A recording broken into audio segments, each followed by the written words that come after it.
Win by one for honest, we run, we win. This is your friend James. Socialism and communism are afraid of the individual.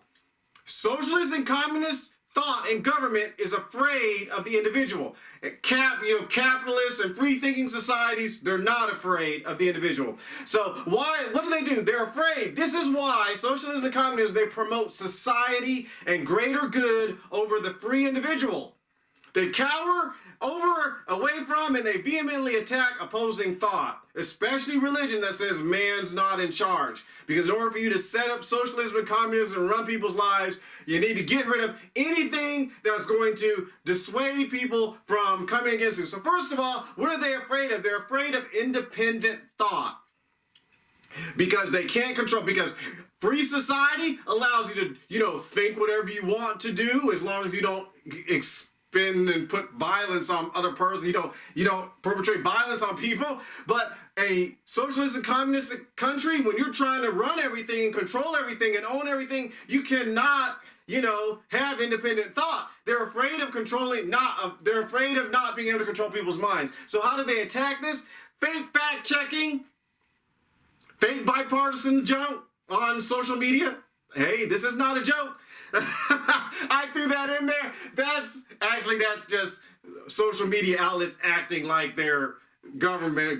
They're doing propaganda. We actually have propaganda in the United States of America and you don't even know it. But anyway, fake fact checking falls beneath that. But that's actually from what a socialist communist government does with censorship. Hitler at some point in time after he got in charge, they started burning all sorts of stuff, getting rid of it, getting censorship, confiscating people's, records or whatever, just flat out censorship. That's how they attack. They got to stop independent thought. So first they start picking up and pulling stuff off the airways they don't like. Propaganda is another thing, where they make everybody, like North Korea, call the person father. Like Hitler, the fatherland. When you remember the old USSR, they called everybody comrades. When you call them comrades, what's that mean? You're making people call everybody someone who's in arms together fighting against a cause. So whether they're going against independent thought with propaganda, censorship, twisting and manipulating stuff. Like that one country, I won't tell you what it is, but there's a country that they had the radios in everyone's house and the people can't turn off the radios. Propaganda is serious. And so that's how socialism, they're afraid of independent thought, so they come against that. And of course, they do restrict travel to and from free countries. You notice that the Berlin Wall, if you did research about it, the Berlin Wall was not to stop the good people from coming in, it was stopping the people who were scared from coming out. That's why, think about it, usually that's why you can't go in and out of a country without doing it properly. But most socialist and communist countries, it's like totally illegal and you can end up in jail or get killed in the process of trying to leave your country. No offense, but America's not shooting people who are trying to run out of America. Okay, so socialism and communism, since they're afraid of the individual, they are afraid of independent thought. Secondly,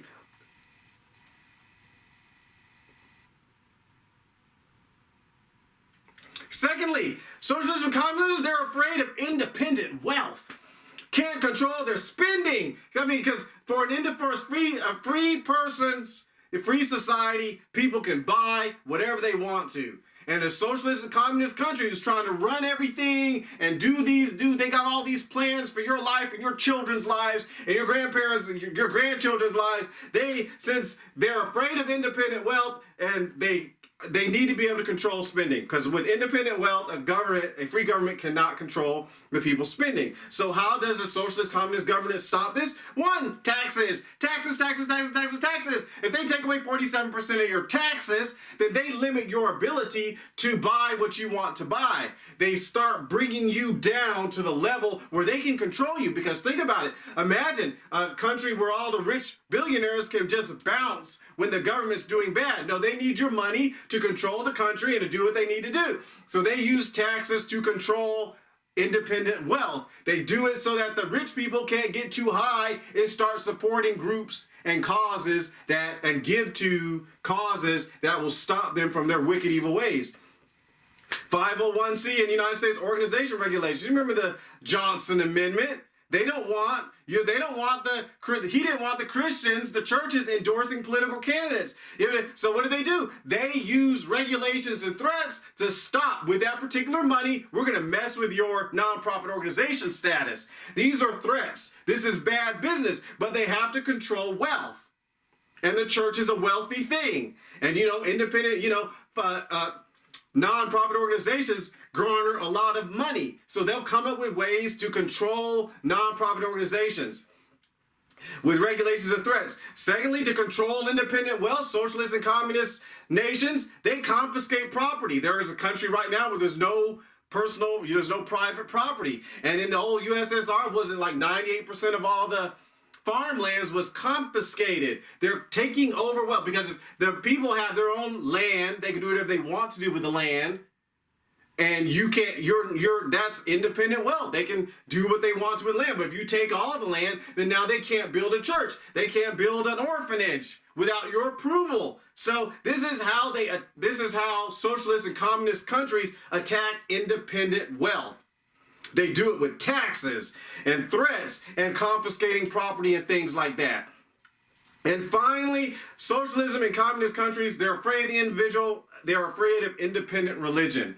That is because in a free society, you cannot control someone's worldview, how they perceive the world. So how does a socialist and communist country fight it? Separation of church and state lies. Now, we all know in the United States of America, that's a total fib that wicked people use. Thomas Jefferson wrote it in a single letter, private letter, to Benjamin Franklin. It's not in any of our stuff, but they'll use that to separate. No, the First Amendment says Congress will not make anything to mess with or stop religion. So when you come up with separation of church and state to stop religion from promoting certain candidates, to stop the free reign of religion from meeting during a fake artificial pandemic, to stop churches from doing all that stuff, this is how socialist and communist people mess with and try to stop people's worldviews. Stay home from church. They lie and say it's not essential. It's bad business.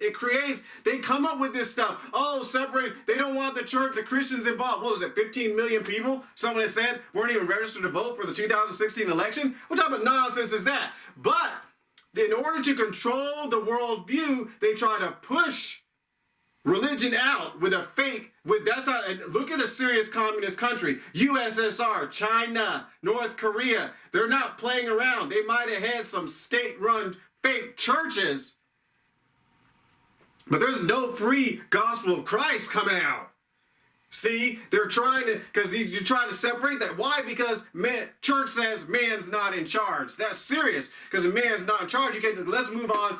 What do? Churches can't endorse political candidates. The Johnson Amendment, attacking, come on, think about that. This is how they got to attack it. They got to stop churches from interfering with their wickedness. Because Jesus said you can't steal from the rich and give to the poor. That man said, Master, command my brother to divide his inheritance with me. And Jesus said, no, I'm not going to do that. Beware of covetousness.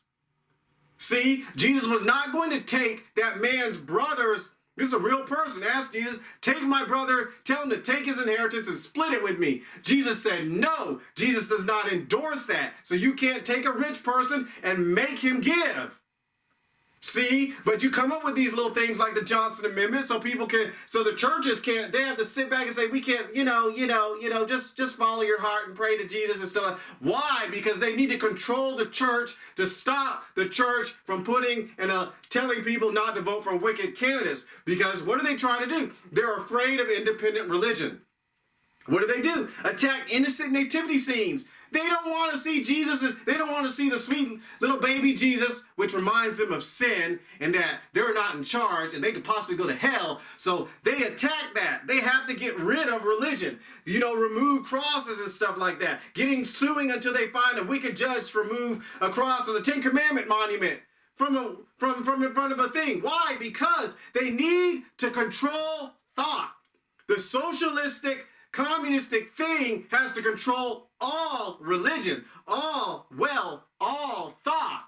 Because if you're going to set yourself up as God and control people, you need to control the three major things: thought, wealth, and religion. They They teach evolution. Here's how they continue to attack independent religion. They teach evolution and atheistic humanism to garner pride. First of all, it creates pride. God says himself good proud, but you know, it makes you start thinking you're a little bit more than you are. We've made ourselves through evolution, through our superpower with enough. You've seen those TV shows and movies. Eventually, we will turn to godlike beings. You know, even though the Bible already says humanity's made in the image of God. But the Bible says humanity's made in the image of God, which means you need to submit to God.